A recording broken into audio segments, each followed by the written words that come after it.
163 workers, one toilet, no mattresses. This is the lawsuit that's risking BYD's global image right now. 50 million Australian dollars or 31 million euros. That's the amount that the Brazilian government is demanding from BYD over allegations of, quote, slave-like labour conditions at a factory construction site in Cancari in Brazil, or in a place called Bahia. It's part of an official lawsuit filed in late May, 2 days ago on the 27th of May, and it's already made headlines across the world. There's a huge debate over whether this is BYD. Is it BYD? Are they just responsible for it? Or is it the people that they contract? Because actually all of them are named in the lawsuit. So if you're wondering what exactly happened and whether this actually impacts us in, say, Australia or Europe, then, let's jump into it, because this is important and it's interesting. A subtle reminder as well, you're very welcome to join as a subscriber on YouTube, as a member on YouTube, and you're very welcome to comment as much as you like underneath. So back in December 2024, Brazilian labour inspectors carried out a surprise raid at BYD's construction site in a place called Cancari in a city called Bahia in Brazil. What they found was disturbing. So they say they found 163 Chinese workers who were living in severely overcrowded conditions. All of them shared a single toilet. Many were sleeping on the floor without mattresses, and their passports were confiscated. I think it was 100 or 101 of them had their passports confiscated, apparently. In some cases, workers had food stored next to their clothes on the floor next to their bed. Some allegedly had to pay up front a deposit to get the job and then have, agree to have some of their wages withheld. That's all claims. We don't know exactly if that's true or parts of it are true.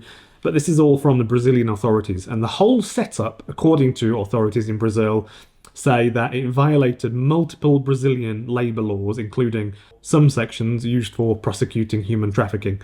So we should spend a minute, I think, talking about context and the relationship between Brazil and China. Is it a good one or is it a bad one?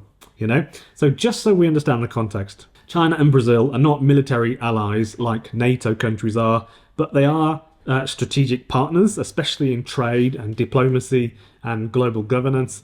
Both are part of the BRICS group, otherwise known as the BRICS group, which is Brazil, Russia, India, China, South Africa, which promotes multipolar world order and alternatives to Western-led institutions. So China is Brazil's largest trading partner by far, by a long way. And in 2023, trade between the two countries hit 150 billion US dollars. Brazil exports soybeans, iron ore, beef, oil, and a couple of other things to China. China exports, obviously, electronics, machinery, and other manufactured goods, of which there are many, to Brazil. Chinese companies like BYD are investing heavily in Brazilian infrastructure and energy and manufacturing.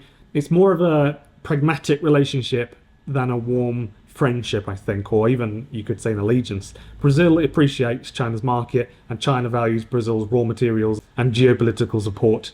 But there is also mistrust and tension, especially around labour conditions, not just in this lawsuit, but Chinese land purchases and intellectual property issues have happened in the past. And recently, as the US-China rivalry puts pressure on countries like Brazil to pick sides, they're kind of being pushed by both sides to pick one or the other. Some Brazilian politicians, especially on the right, have been suspicious or critical, very critical of China.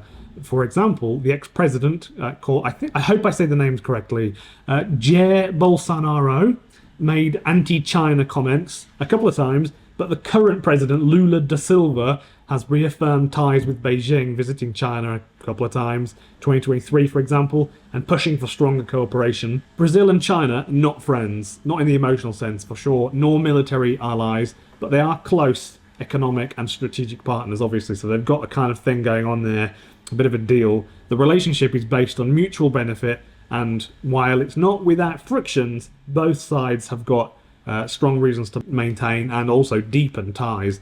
So in response, Brazilian prosecutors launched this lawsuit 27th of May, a couple of days ago, 2025, demanding about 50 million Australian dollars in damages, or 31 million euros. This case isn't just against BYD, by the way. It also names on the lawsuit two companies, China Xinjiang Construction Brazil and Tecmonta Equipamentos Inteligentes, I think I said that right, two contractors working on the factory site. So they're suggesting that it's BYD and two contractors, I believe. That's what I believe. Perhaps BYD still has legal responsibility when contracting people, not just moral duty. Now, at this point, you might be asking, is BYD actually responsible, or is this the contractor's issue and BYD are being dragged into this? That's where it gets tricky. Yes, most of the workers were employed by the contractors, but the Brazilian law, like many other countries, says that the company commissioning the work can still be legally and financially liable if it benefits from the exploitation, which obviously there is an argument that you could say they are. So if we're honest, this is BYD's plant, part of a massive plant, and a big plan here to expand its global presence into Latin America. So it's hard for them to really completely distance themselves from that, obviously. I've spoken with a variety of people working for BYD around the world, and BYD seem to really care about the workers being happy, as much as you would hope, I think. So from what I can see, they do want to do the right thing. That's all I've ever seen when I've been to visit BYD. Maybe this is a localized concern in Brazil. I don't really know. Hello folks, I'm Ben Alexander. Thank you very much for joining me. This is The Charge Show. This story really caught my attention because it's not just about BYD. It also raises big questions about how EV companies scale up globally, how they deal with profiting and morals and things like that, and how they expand across borders. It's a very complex and difficult thing to do. So let's break this one down properly, because I think it's worth a bit of our time, a few minutes at least. So labour violations like this at scale are a red flag. When 163 workers are discovered in a situation like this, it suggests that there could be a systemic failure somewhere in there. According to investigators, over 100 workers had their passports held and were sort of coerced into approving that, which violates international labour law and severely restricts freedom of movement. That's one of the clearest signs of coercion, if that's true. Even if 1% of global EV supply chain jobs operated this way, it would completely undermine, in my opinion, the ethical case for switching from an ICE vehicle to an electric vehicle, if that's one thing you had to deal with. So this lawsuit puts BYD in the spotlight, basically, and not in a good way, in a bad way, obviously. But again, I've only ever seen a positive working environment when I visited BYD. 50 million Australian dollars, 31 million euro. It's not just about money, is it? It's about reputation. But surely it's very much about the money, right? There is an argument to say that this is a money grab. Would it go to the workers? Why should the Brazilian government profit from the victims here, who are the workers? That being the theory, then, the money should be kind of divided and split between the workers, right? And then given to them. BYD might be worth over $100 billion in market cap, but lawsuits like this carry reputational damage that really could cost them a lot of money. And it's really hard to recover from things like this. It takes years, especially in emerging markets like Brazil, South Africa, Indonesia, where the company wants to grow here. So Brazil need to be pretty certain of what they're doing. Maybe putting a stop to any wrongdoing would be the most important thing to do first, and then perhaps don't fine anybody, because that would be biting the hand that effectively feeds you in this context. That's also one way to look at it, some people have said. So already some analysts are saying this could impact local partnerships, and it might even delay the construction of the factory if the case escalates and they put a halt to all the building work and everything. So this isn't a fine that you simply just pay and move on from. It's not like a speeding ticket.